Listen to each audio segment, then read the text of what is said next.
هلو گایز، امروز اومدیم براتون آموزش درست کردن دروازه اندو بذاریم. یه تکنیک خاصی هم داره که اگه رعایتش نکنید درست نمیشه. بزن بریم. خب دوستان، برای درست کردن دروازه اند به این دوتا چیز نیاز داریم. یکی چشم دراگون، این یکی هم نمیدونم از این بلکاس دیگه که برای دروازه انده. آقا از اینجا به بعد خوب گوش کنید چون که یه تکنیک خیلی خیلی خاصی داره. میایم بالا، 3 تا بلاک جلومون میذاریم. همینو میچرخیم، تکون نمیخوریم. 1 2 3. دوباره میچرخیم. 1 2 3. دوباره 1 2 3. دقت کنید همینجوری باشه. حالا چشم گذاشتنش هم از اون مهمتره. اصلا تکون بخوری زاویه چشمتون فرق میکنه و درست نمیشه.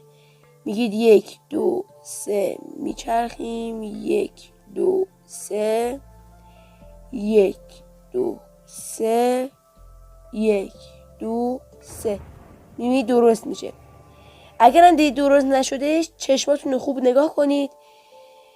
چشما این خط پررنگ وسطشون باید به سمت توی دروازه باشه.